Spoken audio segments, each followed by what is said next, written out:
예, 안녕하세요. 책책책. 오늘은 강남 아파트보다 반지하가 좋다. 반지상이란 저자의 책을 한번 살펴보겠습니다. 이 책은 처음에 봤을 때는 좀 뭔가 표지도 그렇고 책도 그렇게 많이 두꺼운 편은 아니거든요. 그래서 좀 다루는 내용이 빈약하진 않을까라는 생각을 살짝 해봤는데 되게 다루는 내용이 명확하고, 그러니까 이 현금 흐름 투자에 대해서 얘기를 하고 있거든요. 그래서 시세 차익보다는 월세가 나오는 현금 흐름에 대해서 이제 얘기를 하고 있는데, 말하는 바가 되게 명확하고 분명하고 논리에 맞게 되어 있고 사례를 중심으로 되어 있어서 되게 읽기가 좋았습니다. 그리고 여기 보시면 이 저자 이름이 반지상인데, 전형적으로 저자가 말하는 건 이제 반지하 그러니까 주로 서울 지역의 반지하를 사서 보유하면서 월세를 세팅해서 그걸 통해서 이제 현금 흐름을 만들고, 그게 이제 본인의 근로소득보다 넘어서는 임대소득을 만들어내는 머니 파이프라인을 만드는 것에 중점을 두고 있거든요. 그래서 이 책은 한번 읽어보시면 현금 흐름 투자를 중시하는 사람에게는 되게 좋은 책입니다.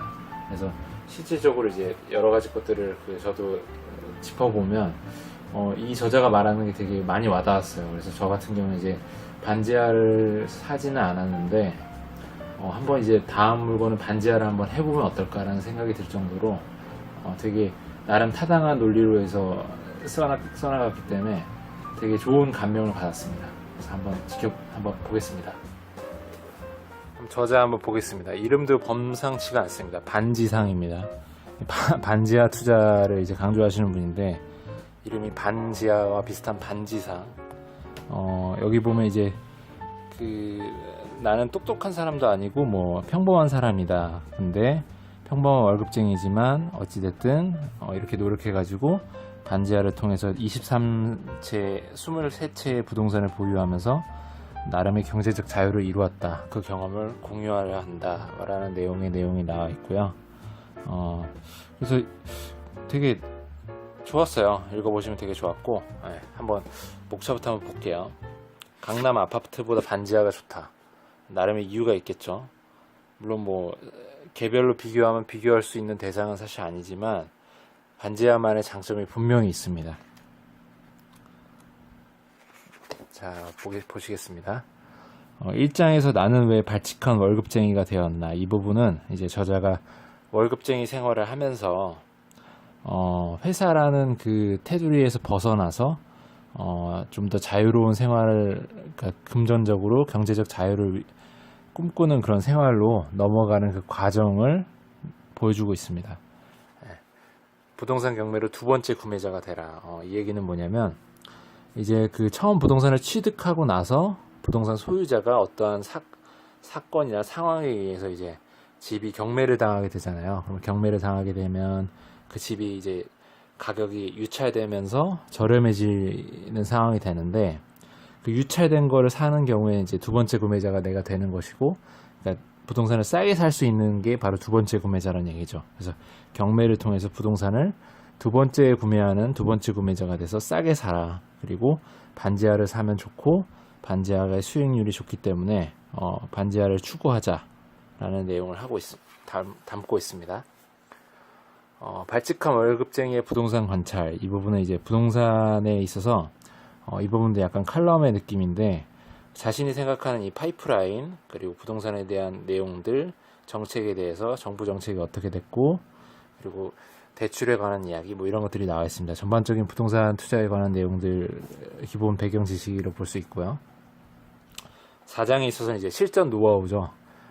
저자가 이제 반지하를 23채를 보유하게 되면서 그동안 이제 겪었던 내용들, 입찰기 혹은 뭐 수리에 관한 내용들. 그래서 이 집 수리에 관한 내용들은 진짜 구체적이어서 도움이 되게 많이 되더라고요. 그래서 이 부분은 정말 의미가 있었고, 저자가 23채를 관리하는 그 내공이 분명히 있겠구나라는 생각이 들었습니다. 5장에서 발칙한 월급쟁이의 경제적 자유 누리기. 이 부분도 이제 현금 흐름 투자에 있어서 저자가 생각하는 내용들과 경제적 자유를 위해서 어떻게 해야 된다고 자기는 생각하는지, 회사는 언제 그만둬야 좋은 것인지, 그런 내용들을 담고 있습니다. 전반적으로 책이 일정한 흐름에 의해서 탁탁탁 진행이 되는 느낌이에요. 그래서 읽어보시면 글도 되게 깔끔하게 잘 쓰여져 있고 사례도 잘 나타나 있어서 되게 좋았습니다. 예. 네, 이 부분 보시겠습니다. 회사에서 일하는 것을 내가 원하는 삶을 준비하는 과정이라고 생각한다. 시간이 지나면 어떻게 되겠지라고 수동적인 생각을 하지 않는다. 누군가 내 인생을 바꿔줄 것이다 라고 생각하지 않는다. 이들 역시 회사에게 잘 보이기 위해 노력한다. 하지만 월급 외에 자유소득이 조금씩 늘어나고 있어 눈치를 덜 본다. 눈치를 덜 보니 회사 생활에 스트레스가 줄어들고 오히려 업무 성과는 좋아진다.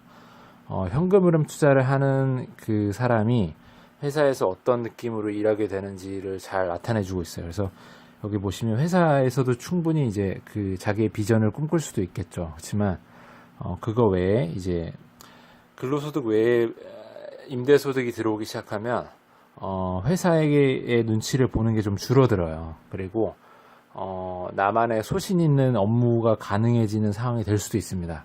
일부 뭐 그렇지 않은 사람도 있겠지만 예를 들면 회사에만 목을 메고 있으면 회사의 모든 것들에 대해 이제 내 그 생사가 회사에 달려 있으니까 정말 모든 걸 다 투자해서 회사에 집중해야 되는데 꼭 그렇지 않고 약간 객관적인 시선에서 이제 바라보고 업무를 할 수가 있다는 거죠. 오히려 그게 더 성과가 있는 경우가 많더라고요. 저 같은 경우도 그런 것 같아요. 그래서 그 100% 이제 회사 일에 집중을 물론 하긴 하지만 회사 외에 다른 소득이 나온다는 거는 오히려 회사 업무를 더 잘하게 만들 수 있는 그런 동기가 됩니다. 네. 여기 한번 보시겠습니다. 무엇을 하지 않을 것인가가 더 중요하다는 걸 알고 있다. 술자리를 갖는 것도 좋아하고 텔레비전 보기와 스마트폰 게임도 좋아한다. 하지만 모든 것을 다 하면 정작 하나도 제대로 할 수 없다고 생각한다. 네. 이 부분은 되게 공감 가는 게 우리가 현대사회를 살면서 이제 그 해야 될 게 너무 많잖아요. 그래서 뭐 아이가 있으신 분들은 아이도 잘 키워야 되고 회사 일도 해야 되고 직장에서도 뭐 직장 일도 열심히 해야 되고 취미생활 있으신 분은 취미생활도 해야 되고 요즘 뭐 핸드폰 게임 많이 하시니까 핸드폰 게임도 켜서 또 내 캐릭터 경험치도 올려야 되고 뭐 그런 여러 가지 것들 영화도 봐야 되고 뭐 해야 될 게 정말 많단 말이에요. 그래서 그런 것들을 다 하게 되면 다 하려고 하면은 정작 할 시간이 없어요. 그래서 뭔가 내가 남과 다른 삶을 꿈꾸면서 다른 소득의 걸 만들어내고 그렇게 뭔가 다른 인생을 꿈꾸려면 덜어내야 됩니다. 그래서 어떤 걸 하지 않을 것인가를 먼저 선택을 해야 돼요. 포기를 해야 되는 겁니다. 한마디로. 그래서 일부 욕심이 나는 것들은 뭐 해야 되겠지만 저 같은 경우도 대부분 다 포기했습니다. 그래서 정말 해야 될 것들만 골라서 하고 있고 그러기에도 사실 시간이 모자르거든요. 그래서 그렇게 하다 보면 오히려 나이를 먹고 살다 보니까 더 포기가 더 중요한 것 같아요. 내가 어떤 걸 안 할 것인가가 무엇을 할 것인가 보다 더 중요해지는 질문이 되는 것 같습니다. 네, 여기 보시겠습니다. 2015년 전북연구원의 사회조사를 보면 맞벌이가 외벌이보다 행복하고 금술도 좋다라는 결과가 있다. 소득의 크기도 중요하지만 안정감도 중요하다는 걸 알 수 있다. 이러한 사실은 300만 원의 소득이 흘러나오는 파이프라인이 있더라도 한 개의 월 300만 원짜리보다 두 개의 월 150만 원짜리 파이프라인의 안정감을 느끼고 세 개의 월 100만 원짜리 파이프라인에 더 큰 안정감을 느낀다. 소득이라는 파이프라인은 얼마가 들어오는지 하는 관 크기도 중요하지만 개수가 더 중요하다. 여기 그림이 잘 나타나 있는데요. 근로소득으로 300만 원을 버는 이런 사람이 있고 이 사람은 이제 근로소득이 150이고 다른 임대소득이 또 150이 있고 이 사람 같은 경우는 이제 같은 300이지만 100 들어오는 게 또 다르다라는데 이렇게 개수가 늘어나면 되게 안정감을 많이 느끼게 돼요. 왜냐면 하나가 만약에 잘못되면 어그러지면 이제 그게 끊겨버리면 크게 문제가 생기는데 어느 하나가 문제가 생기더라도 다른 데서 이제 상보적인 관계가 된단 말이죠. 그래서 이건 정말 맞는 것 같고 특히 월세 세팅에서 현금 흐름 투자를 하시는 분은 그 물건의 개수가 중요합니다. 예를 들면 공실이 난다든지 월세가 밀린다든지 하는 여러 가지 그런 그 불가피한 상황들에 대해서의 리스크를 덜으려면 예를 들면 내가 물건이 3개면 3개 중에 하나만 문제가 생겨도 거의 33%가 문제가 생기는 거잖아요. 근데 만약에 30개가 있는데 30개 중에 하나가 문제가 생긴 거면 30분의 1인 거죠. 퍼센트가.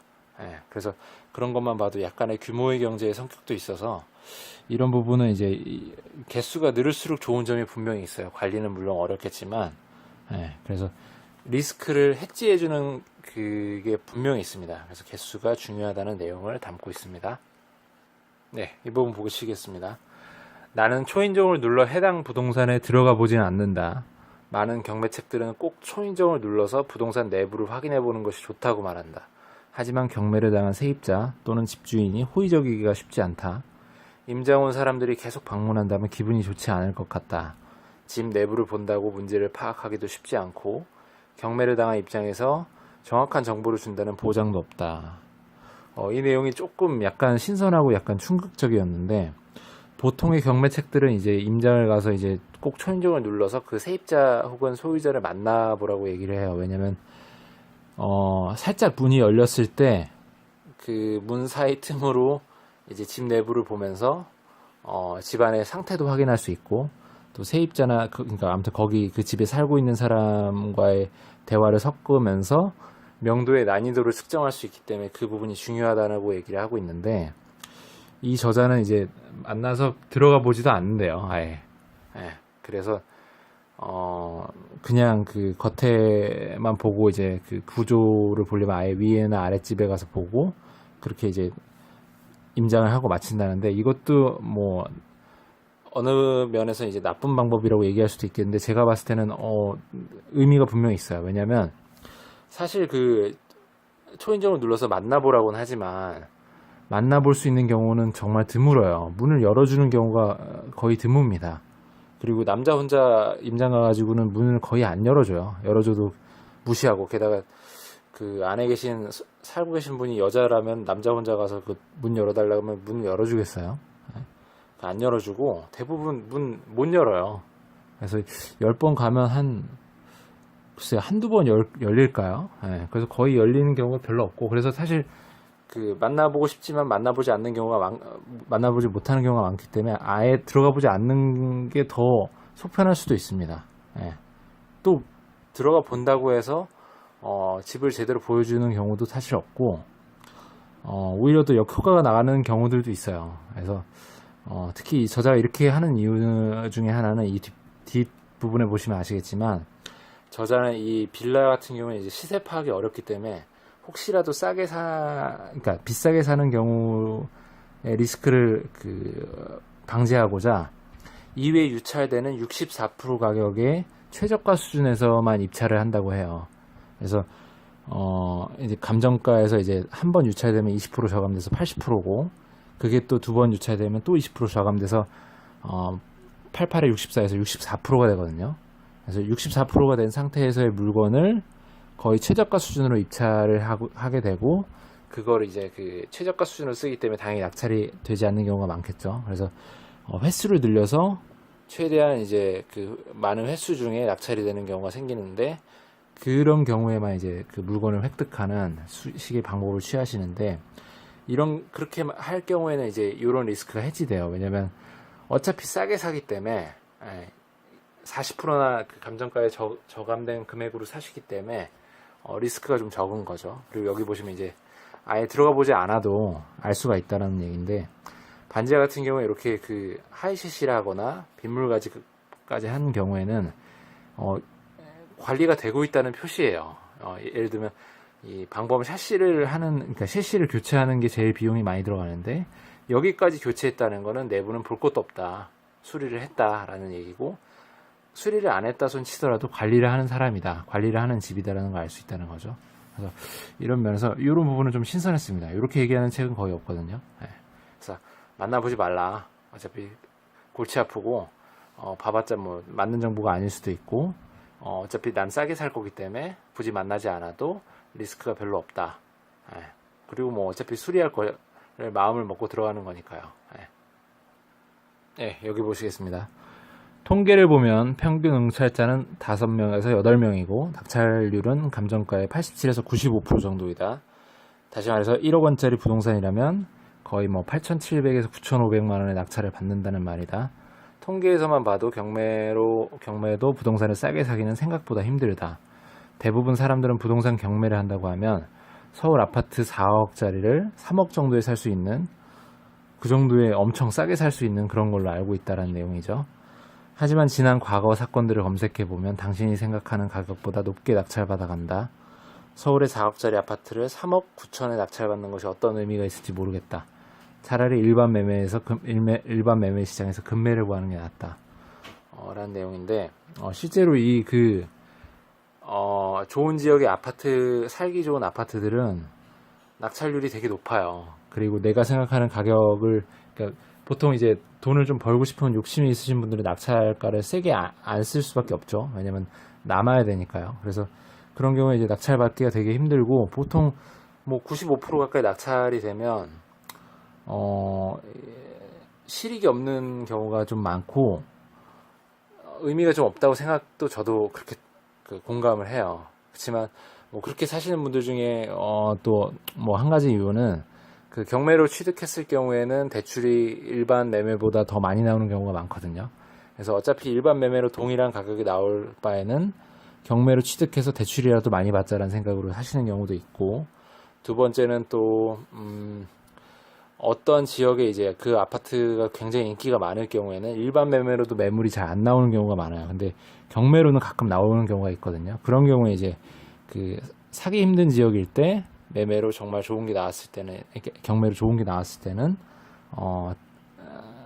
고가 낙찰로 이제 들어간다라는 경우가 있습니다. 근데 저자가 말하는 게 사실 원론적인 게 맞죠. 경매는 이제 싸게 살 때 실익이 있는 건데, 그 모든 재반 과정들의 그 불편함을 감수하면서도 경매로 비싸게 낙찰받는 거는 사실 의미가 없는 게 맞습니다. 그래서 싸게 받아야지만 정말 의미가 있습니다. 그래야지만 나중에 팔 때도 어떤 그 부동산 경기가 좀 안 좋아서 집값이 내려가더라도 손해 없이 팔 수가 있는 상황이 될 것이고요. 이 부분 보겠습니다. 저자는 이제 반지하를 위주로 투자를 하셨고 23채가 다 반지하라고 하시는데, 반지하 애찬론자죠. 그래서 반지하 예찬론자고, 그래서 반지하의 단점과 장점을 이렇게 적어두셨는데 한번 볼까요? 반지하 단점은 곰팡이가 많고 습한 반지하 빌라에 누가 살 것인가. 대부분 반지하를 좋아하시는 분은 사실 없죠. 돈이 있으면 반지하에 살진 않겠죠, 사실. 장마철에 비가 많이 와서 물이 넘치면 문제가 생기겠죠. 햇빛이 잘 들지 않죠, 지하니까요. 수요층이 과연 있을까? 수요층이 그 일반 층수보다는 수요가 당연히 적긴 하겠죠. 하지만 수요층이 있기는 분명히 있겠습니다, 사실. 누구나 다 돈이 많고 여유롭고 그런 상황은 아니니까요, 사실. 임대가 안 되면 어떻게 하나. 뭐 이런 걱정은 어느 물건이나 사실 마찬가지긴 하지만 반지하인 경우에 더 그런 경우일 수도 있겠죠. 장점도 있다. 여기 보실까요? 값이 싸다. 이게 제일 큰 장점이죠. 값이 싸다. 대부분 이제 그 투자자들이 돈이 없기 때문에 값이 싼 게 제일 중요합니다. 값이 싸다는 이 엄청난 장점.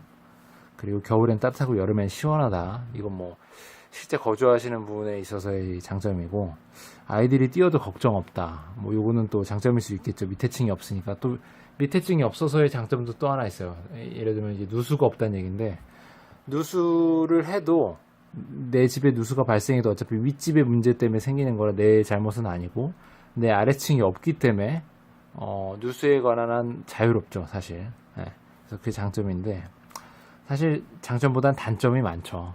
하지만 저자가 주목한 건 단점보다 이 반지하의 값이 싸다는 장점, 그리고 값이 싼 거에 비해 임대 월세는 그렇게 엄청 싼 것은 아니기 때문에 월세 수익률이 좋다라는 것의 장점에만 주목을 많이 해서 플레이를 하셨다라고 볼 수 있습니다.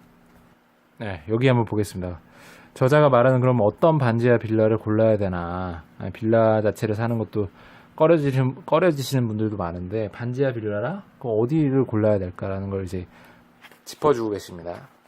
첫 번째, 서울에 위치하고 있을 것. 이 부분은 이제 뭐 누구나 생각할 수 있는 거죠. 그렇지만 왜 강조를 하냐면, 이 반지하 빌라를 사는 것 자체가 빌라의 그런 건물 가치보다는 땅에 주목하는 거예요. 그래서 그냥 건물은 그냥 플러스 알파로 있어서 고마운 거고, 세를 주는 건 이제 세를 주는 만큼 그동안 내가 보유하는 기간 동안에 그 유지비를 세입자가 내준다라는 생각으로 이제 버티는 거고, 아무튼 땅을 사는 느낌으로 서울에 위치하고 있는 반지하 빌라를 사는 거죠. 나중에 이제 그 빌라가 허물어져서 재건축이 된다든지 아니면 뭔가 발전해서 좀 반지하 빌라도 오르긴 오르거든요. 예, 그래서 그런 것들을 고려해서 입지가 좋은, 특히 서울에 위치한 걸 사면 좋을 것이다 라는 내용을 하고 있고요. 교통이 편리한 곳, 뭐 이건 당연한 얘기겠죠.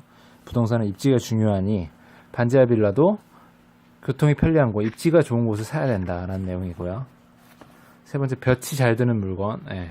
반지하는 당연히 햇빛이 잘 안 들기 때문에 햇빛이 잘 드는 물건을 일부러 더 임장을 가서라도 보고 찾아야 돼요. 예를 들면 빌라 같은 경우는 이제 그 프라이버시가 좀 침해당할 수 있을 정도로 이제 빽빽히 촘촘히 이제 그 지어지는 경우들이 있어서 1층, 2층 같은 경우도 햇빛이 잘 안 드는 경우도 있어요. 예. 그래서 정말 잘 보셔야 되는데 반지하는 더욱이 더 햇빛이 잘 안 들겠죠. 그래서 지상층도 옆 건물에 가려 햇빛이 들지 않는 경우가 많으니까 볕이 잘 드는 물건을 찾을 수 있도록 노력을 해야 된다는 얘기고, 언덕에 걸쳐 있는 반지하 부동산, 이런 거는 이제 그 언덕에 있기 때문에 반지하라고 이제 그 공부상 표기는 돼 있지만 실제로는 얼추 1층 수준의 그런 느낌의 반지하들이 있거든요.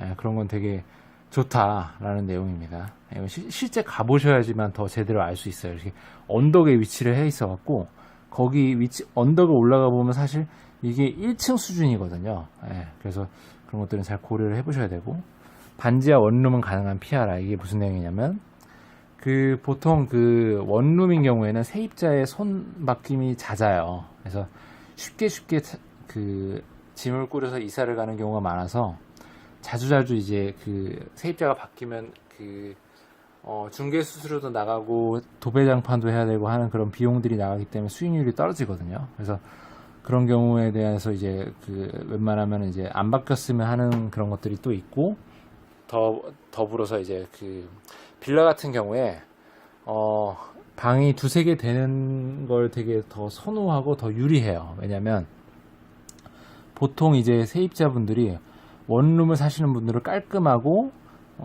풀옵션이 되어 있는 것들을 좋아하시는데, 그런 경우는 이제 오피스텔이나 이런 쪽으로 많이 가시게 되겠죠. 그래서 그 빌라를 원룸으로 한다는 거는 좀 그 원룸을 구하시는 분들의 입장에서 고려 대상이 아닌 경우가 많고, 주로 이제 빌라를 찾으시는 분들은 아파트에 거주하고 싶은데 여력이 안 돼서 어느 정도의 면적이 되는 주거 공간은 필요하고 비용은 좀 저렴하게 살고 싶다라는 경우가 해당되기 때문에, 그런 경우에 있어서 이제 그 어느 정도 이제 방 두세 개 되고 화장실도 하나 이상 되는 그런 그 두 개면 더 좋고요. 그래서 그런 20평 넘어가는 그런 물건들, 그런 물건들이 빌라로 더 좋고, 특히나 반지하 빌라도 마찬가지다라는 얘기를 해주고 있습니다.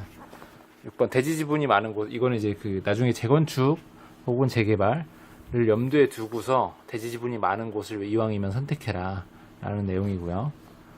네, 여기 7번 성수대교 상품백화점 리먼브라더스 사태는 무슨 얘기냐면, 저자가 갖고 있는 물건 중에 속을 썩였던 물건, 고쳐야 돼서 속을 많이 썩였던 거는 보통 2008년에 완공된 집이고, 생각해보면 2008년에 리먼브라더스 사태가 일어나서 우리나라는 영향은 상대적으로 적었지만 부동산 경기가 좋지 않았었고, 부동산 경기가 좋았었대요. 2008년까지. 그랬기 때문에 건설 경기가 좋은 틈을 타서 건물을 빨리 짓고 팔아버리려는 회사가 많아서 날림으로 지은 경우가 많았다는 거죠. 그래서 2008년에 그 근처에서 지은 집들은 이제 조금 상태가 안 좋은 경우, 그래서 자재도 좀 안 좋은 걸 썼고 하는 경우가 많았는데, 반대로 90년대 중후반 건물들은 방도 되게 넓게 짓고, 제가 경험하기로는 90년대 중후반 지은 빌라들은 방도 되게 넓게 뽑았어요. 그래서 요즘에 나온 빌라들보다 오히려 더 방을 넓게 뽑았고, 되게 그 튼튼하게 지었다는 느낌을 많이 받아요. 그래서 여기 보시면 2007에서 8년 빌라는 조금 가격을 낮추고 대충 지은 경우가 많으니까, 90년도 중후반 빌라는 약간 높여서 잘 지었으니까 입찰하는 것도 전략이 될 수 있다는 내용입니다. 네, 여기 보시겠습니다. 그러면 저자는 왜 반지하를 주목했나, 내가 반지하를 선호했던 이유에 대해서도 나와 있는데요. 반지하 빌라는 첫 번째 싸다. 여기 보시면 이제 지상층 빌라의 경우에는 수익률을 계산해 보면 임대 수익률 6%에 해당하는데 반지하의 경우에 36%나 나온다. 물론 대출을 낀 상태에서 이제 상황인데 이 얘기 무슨 얘기냐면 반지하 빌라는 실질적으로 이제 그 지상층보다는 굉장히 싸서 매입가가 그렇지만 임대료는 그렇게 막 그 매매가 수준의 비중으로 싸진 않거든요. 그렇기 때문에 이 수익률이 가능한 거예요. 그래서 월세 세팅만 보신다면 반지하 빌라가 굉장히 좋습니다. 그래서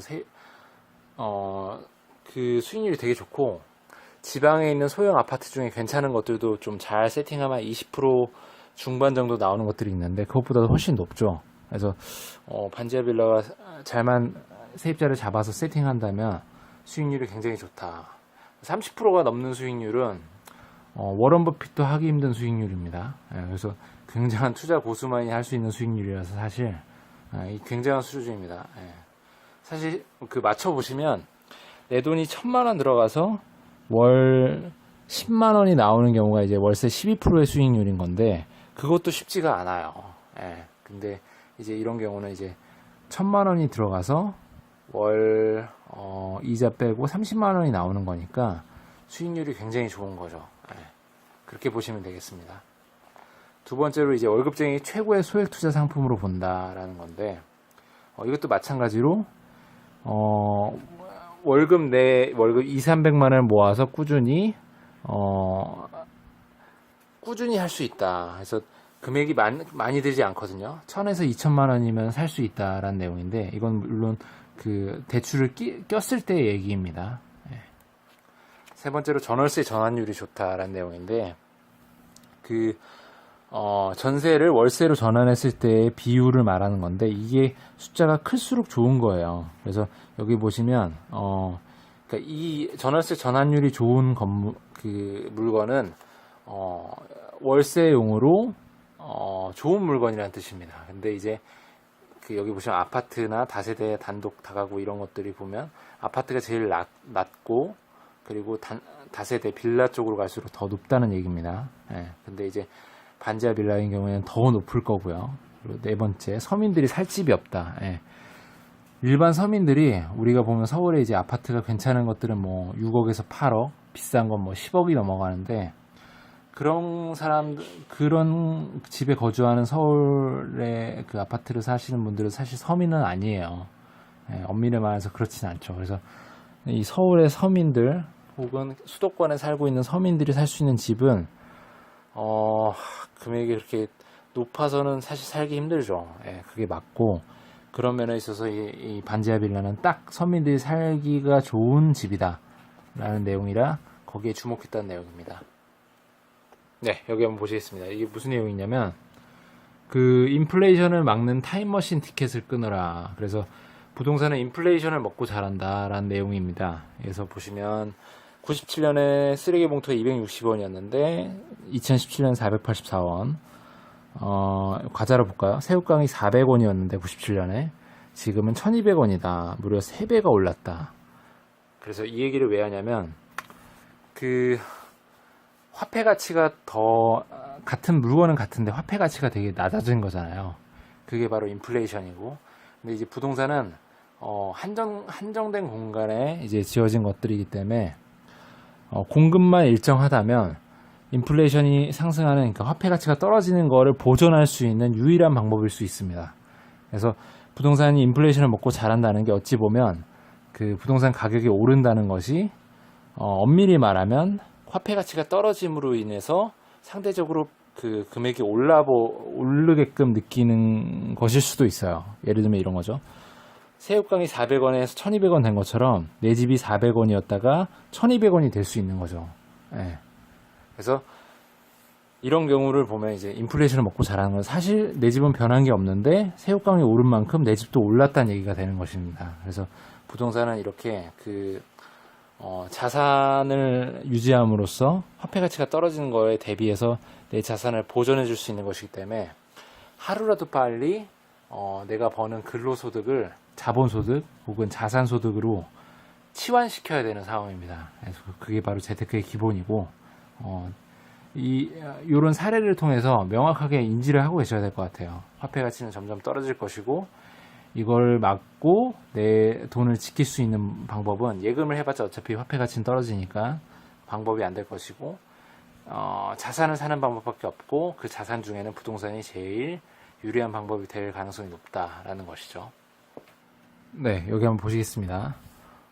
경매 그 유찰 저감률을 얘기해주고 있어요. 그래서 1억짜리 물건이 20%씩 저감되거든요. 서울 같은 경우는 뭐 지방 같은 경우는 30%씩 저감되는 경우도 있고 어쨌든 두 번 유찰되면 80%였다가 64%였다가 세 번은 52%까지 떨어집니다.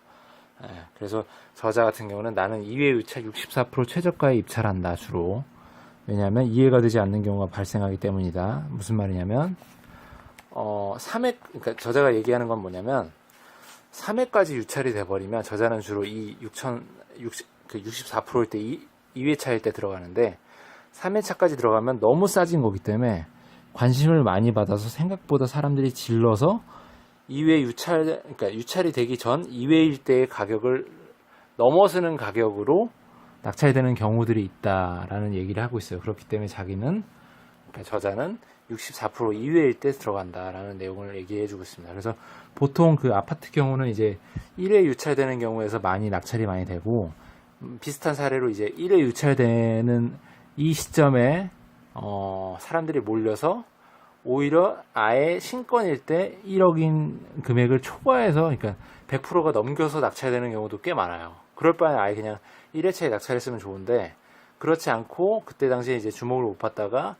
한번 유찰되니까 가격이 싸지면서 사람들이 이제 관심을 갖게 되고 여기 보시면 시쳇말로 흘린 물건이라고 하는데 생각보다 사람들이 살펴보니까 괜찮은 걸 많이 발견한 거죠. 그래서 이제 더 입찰을 하게 되고 공격적으로 쓰게 돼서 결국에는 이제 아예 그럴 바에는 이제 초기에 들어갈 걸 100%를 넘겨 쓰더라 라는 내용입니다. 네, 여기 보겠습니다. 대출에 대한 내용을 짚어주고 계시는데 이 대출이 사실 부동산 투자에 있어서 제일 중요한 부분일 수도 있기 때문에 한번 짚고 넘어가겠습니다. 개인일 경우에는 감정가의 70%에서 방차감, 방공제를 하나 한다 혹은 낙찰가의 90% 그래서 요 두 개 중에 작은 금액이 대출이 나온다라는 얘기를 하고 있고요. 이 70% 같은 경우는 이제 요즘에는 최근 버전으로 이제 서울 같은 경우는 이제 투기과열로 이제 규제를 하기 때문에 이제 50%고 1주택자 그러니까 무주택자는 50% 그리고 주택이 뭐 다주택자는 이제 30%밖에 안 나오는데 지방 같은 경우는 또 이제 주택이 없으신 분들은 70%까지 나오고 주택이 있는 경우에는 60%로 나옵니다. 그래서 뭐 이렇게 보시면 될 것 같고 임대사업자 대출이 있어요. 이 부분이 중요한데 임대사업자 대출을 보통 알아보는 경우는 어떤 경우냐면 개인의 경우에 이제 70%로 이제 LTV 쓰고 방차감을 한번 하는데 이걸 이제 MCI나 MCG를 통해서 그러니까 방공제를 보증보험을 통해서 이걸 안 하게 되면 대출이 제법 나오거든요.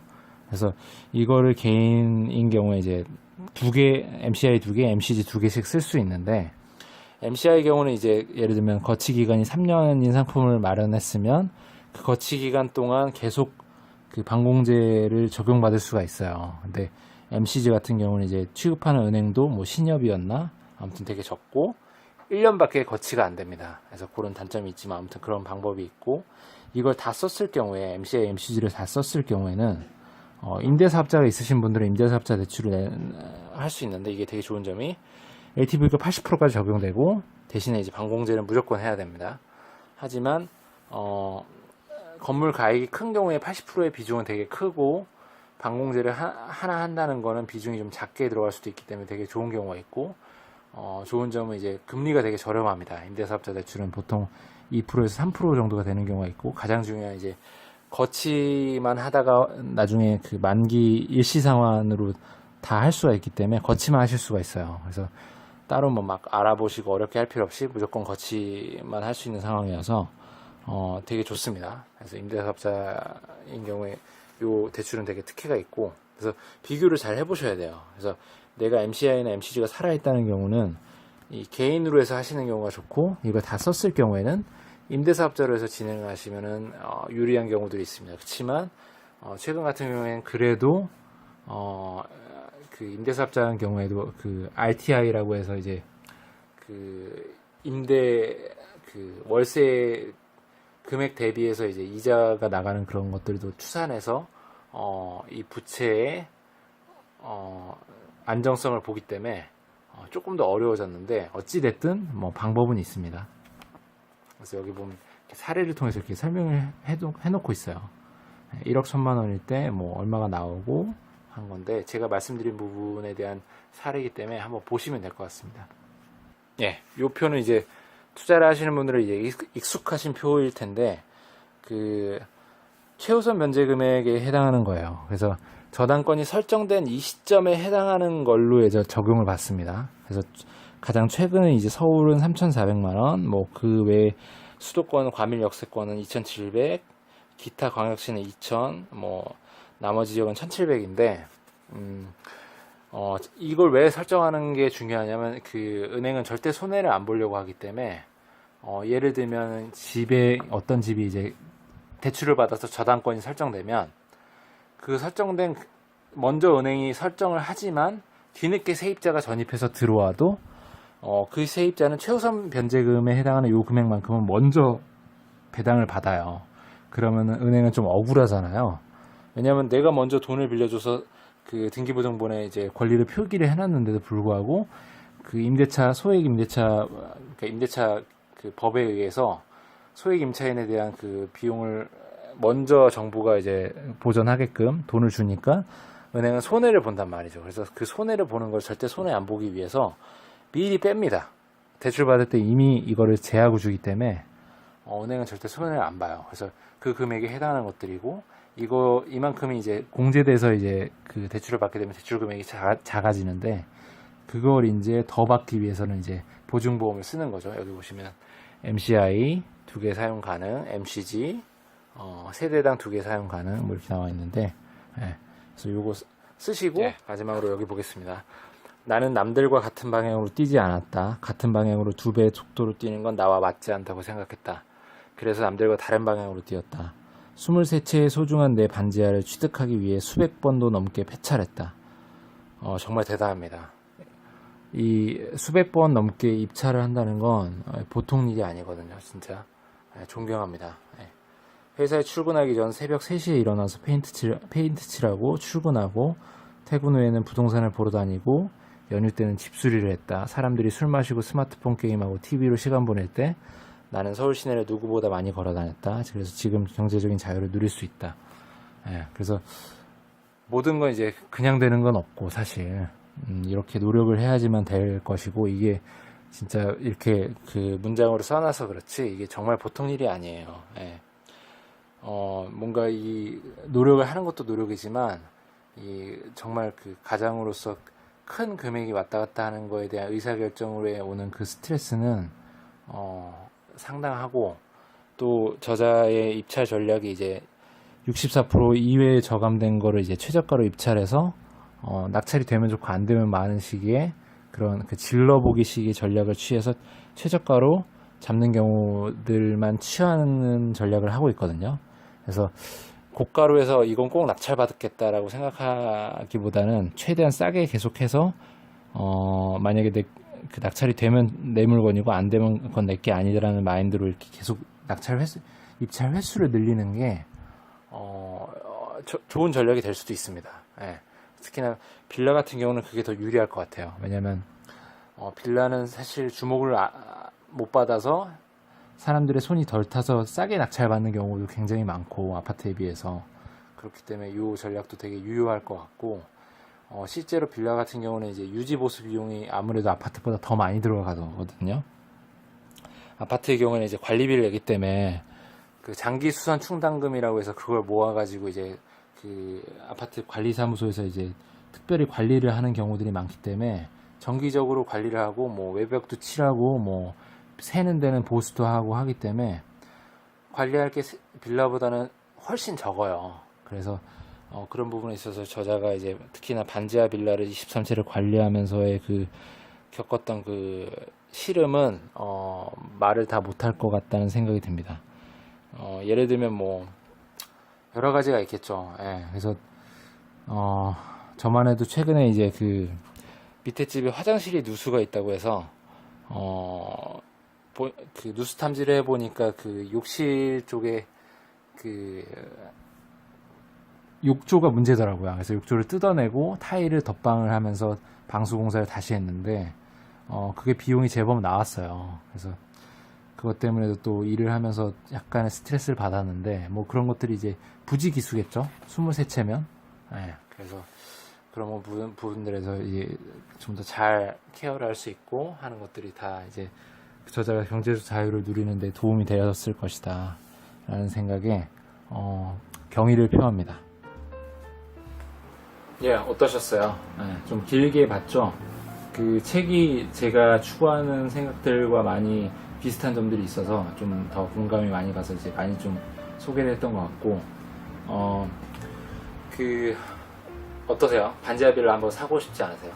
저는 이 책을 읽고 반지하빌라를 한번 도전해봐야겠다는 생각을 하게 되는데, 제가 가진 것들은 거의 이제 그 소형 아파트들이 많아서 이제 그런 것들이라서 이제 반지하빌라는 사실 없거든요. 빌라는 아직까지 없고 이제 아파트 위주로만 하기 때문에 이제 아파트만 했었는데, 반지하빌라 한번 도전해보고 싶어요. 그래서 한번 도전을 해보고 그거에 대한 과정을 한번 다큐로 만들어서 한번 여러분들한테 보여드리고 싶고, 그 서울의 빌라를 사는 게 되게 꺼려지긴 하는데 오히려 서울의 빌라보다는 반지하빌라가 나을 것 같아요. 가격이 저렴하기 때문에. 그리고 사실 뭐 요즘 마용성이라고 하는데 마포, 용산, 그리고 뭐 성동구 그쪽, 그리고 뭐 강남이나 아무튼 좋은 지역의 아파트들은 들어가기가 쉽지 않습니다. 금액이 많아야 되고 최소 1억 이상 벌어진 것들이 대부분이고, 아무튼 그 돈이 없으신 우리 같은 투자자들이 들어갈 수 있는 경우가 되게 드물어요. 하기가 되게 어렵고, 그렇기 때문에 내가 가진 돈이 만약에 수중에 1,000만 원이다 하면 이 저자가 얘기한 대로 반지하빌라를 한번 고려해 보시는 게 어떨까 싶어요. 물론 그 시세 차익형 투자가 경제적 자유로 가는데 더 훨씬 빠른 속도를 제공해 줄 수는 있겠지만, 실질적으로 돈이 없는 내 상황에서 이런 현금 흐름 투자를 하지 않고 시세 차익을 위주로 간다면 좀 어려워질 수가 있어요. 왜냐하면 시세 차익은 이제 2년 단위로 이제 전세입자를 가를 때 이제 발생하는 것이기 때문에 그 기간 동안 이제 버텨야 되는 것이거든요. 그래서 내가 그 월급도 적고 가진 돈도 적다면 그럴수록 이 저자가 말하는 대로 이제 현금흐름 투자, 그 중에 이제 반지하를 고려해 보시는 게 좋을 것 같다는 생각이 듭니다. 적극 추천드립니다.